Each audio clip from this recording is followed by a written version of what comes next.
of dishes and the sizzle of deep fryers filled the back of the bustling kitchen.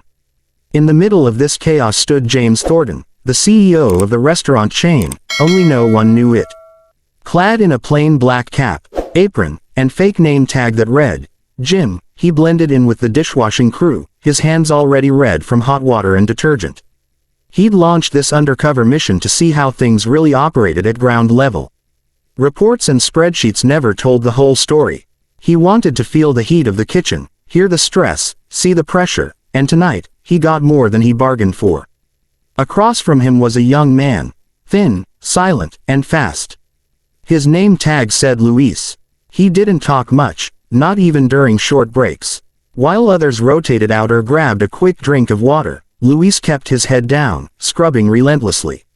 His shirt was always damp with sweat, and his eyes looked sunken, tired far beyond his years.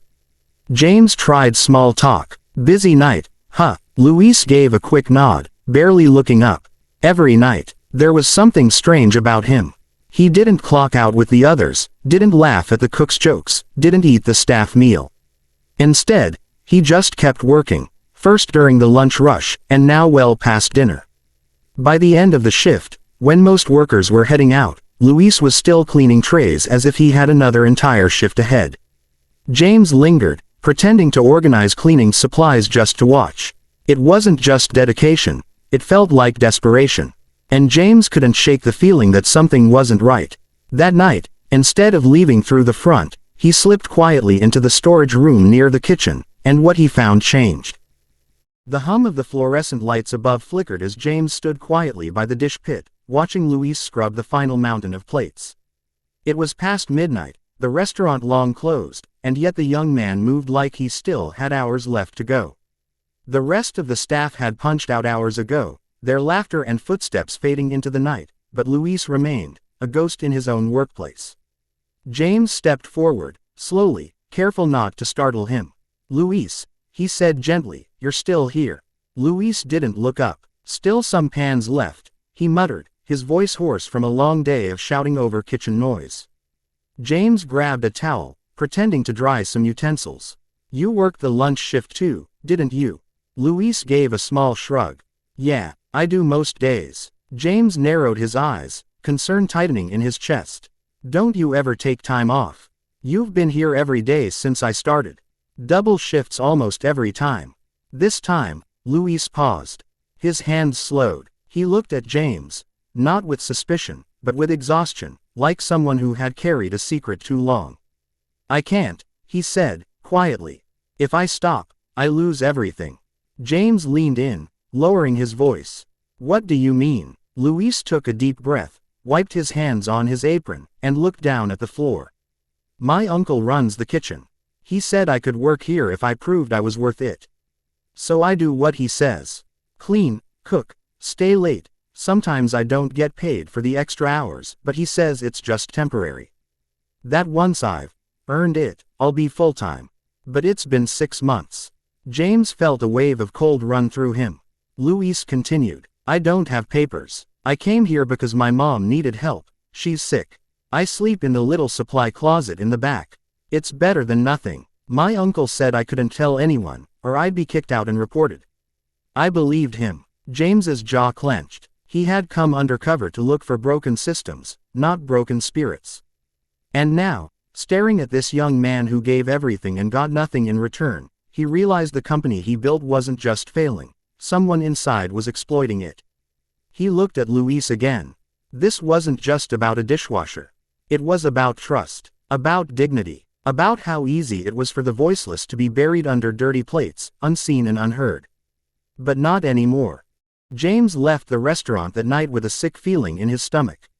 The city lights passed by in a blur as he drove home in silence, replaying Luis's words over and over. Each sentence felt like a punch to the gut.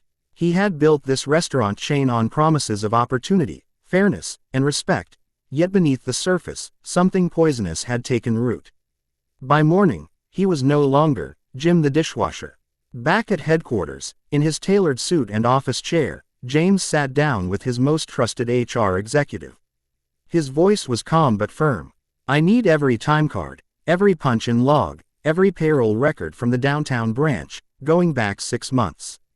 Don't alert anyone down there. Just bring it to me. Over the next few days, the truth began to unfold. Luis's name barely appeared in the company system.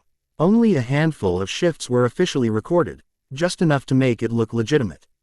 But the security footage told another story.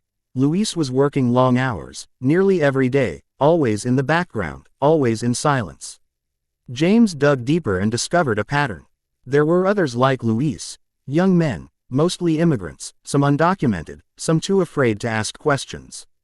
They worked late, took no sick days, never complained. Their managers either gave them fake promises or kept them quiet with threats.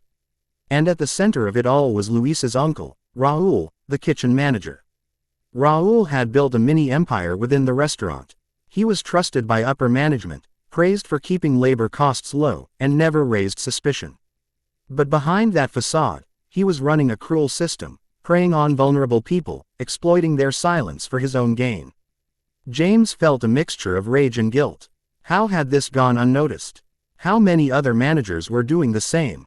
He called in the company's legal team, compliance officers, and even contacted a local nonprofit that supported immigrant workers. Thornton sitting across the table, no disguise, no pretense. Raul tried to laugh it off at first, claimed it was all a misunderstanding, that Luis was just helping out, and trying to impress. But James wasn't smiling. The evidence was airtight.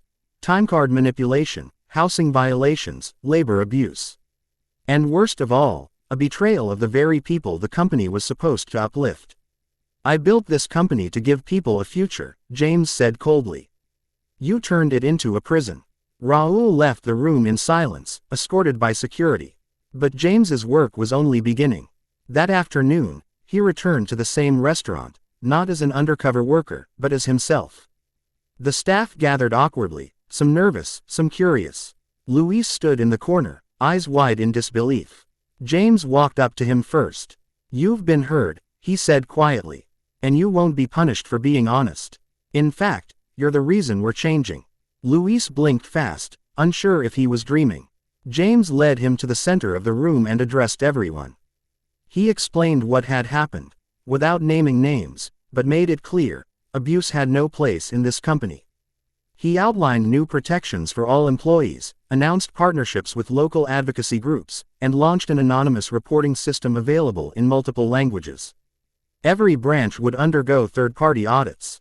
There would be no second chances for those who exploited fear and silence. Then, turning back to Luis, James made a public offer.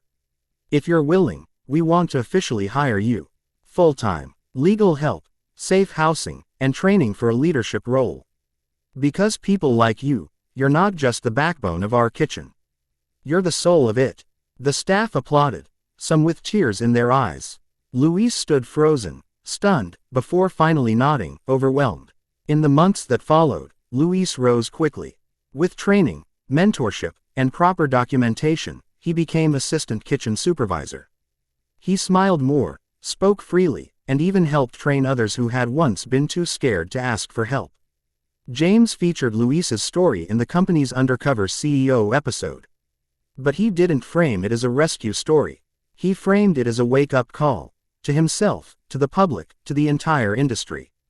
The final scene of the episode showed Luis standing at the dish pit, not as a tired boy scrubbing in silence, but as a confident young man leading a team, laughing, and finally being treated like he mattered.